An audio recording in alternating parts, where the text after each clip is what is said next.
So our question, how many protons, neutrons, and electrons would a phosphorus 31 atom have? Now, just a quick reminder, whenever you see a number that says dash 31, that represents the mass of that particular atom.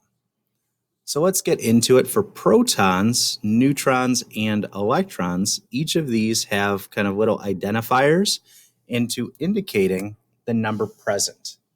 And so starting off with protons, remember the number of protons is what identifies the element.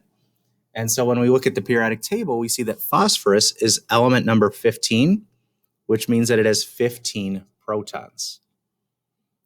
Then the next part, for our number of neutrons, remember the key here is that the protons plus neutrons have to add up to equal the mass. And so in this case, if there's 15 protons and the mass has to be 31, that means our neutrons has to be 16.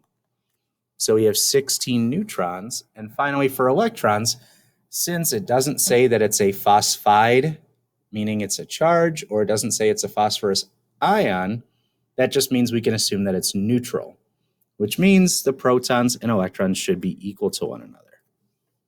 So in this case, our number of protons is 15, neutrons is 16, and electrons is 15.